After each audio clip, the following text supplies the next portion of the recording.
Le CERFAM met en œuvre conjointement avec la Chine un programme de développement de la chaîne de valeur du riz en Côte d'Ivoire et en Guinée.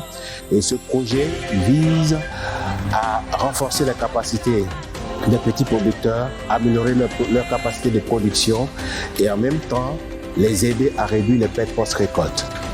Actually, this is already the second phase of our collaboration between China's Center Vaccines for Rural Transmission and Center Vaccines Against Hunger and Malnutrition here in Côte d'Ivoire by WP to facilitate South-South cooperation on rice value chain in Côte d'Ivoire.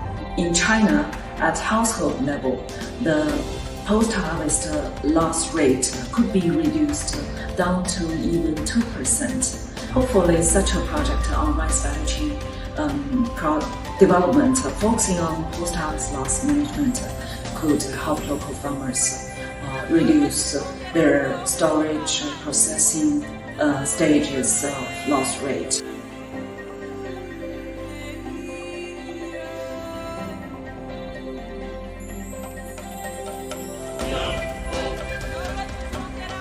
Avant, là, on utilisait les sacs simples et puis on dépose ça comme ça par terre.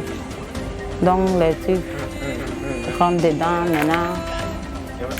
La terre, quand c'est un peu mouillé comme cela, ça gâte. Maintenant, quand on a mis ça dans les stockages, là, on ne voit plus les trucs gâtés, c'est propre.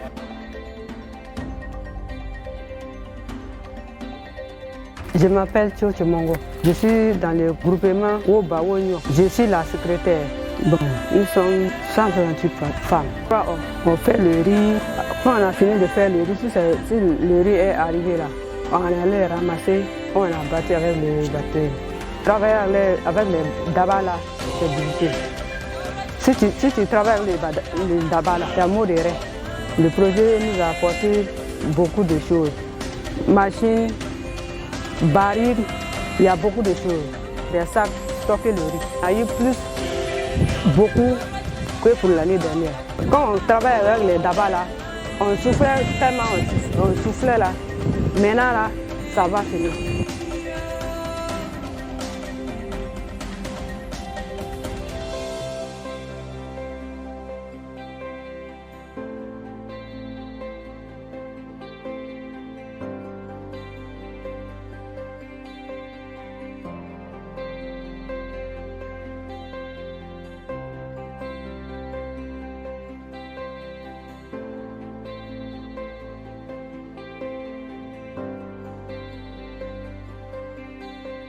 La rivière, elle s'appelle Taolani, qui a été bloquée pour tenir l'eau, pour conserver l'eau, pour qu'on ait de l'eau pour toute l'année. Et maintenant, aujourd'hui, le site a été aménagé.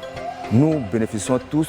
Avec l'eau, nous on produit le riz pour toute l'année, la maraîchère, toute l'année. Le barrage elle-même, elle permet aux pêcheurs de pêcher.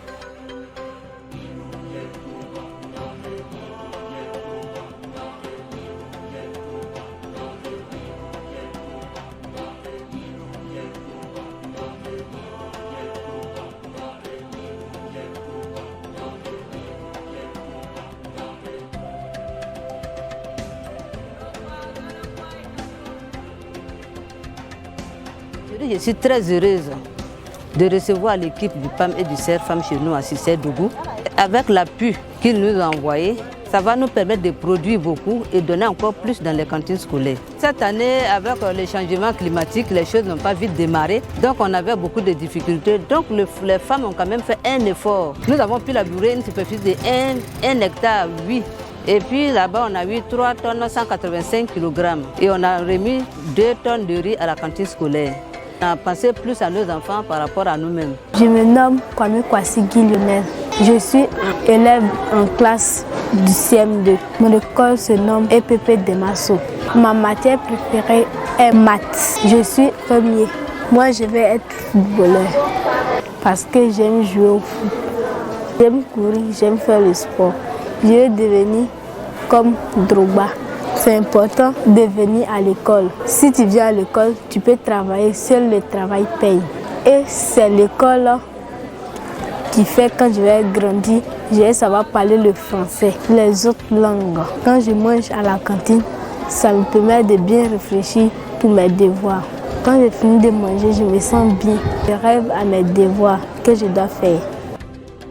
Au début, il a été constaté que les petits producteurs perdent environ 40% de leur production, ce qui a motivé la mise en œuvre de ce projet de riz en Côte d'Ivoire et en Guinée. Nous venons d'une mission de supervision et sur 7 groupements, 4 groupements ont eu des résultats très satisfaisants en termes de productivité, en termes de rendement, grâce aux différentes techniques agricoles que nous avons enseignées à ces groupements avec l'appui des experts chinois. Kantara a produit sur une superficie de 4 hectares plus de 14 tonnes, ainsi que de Maranama qui a produit un peu plus de 12 tonnes sur une superficie de 5 hectares.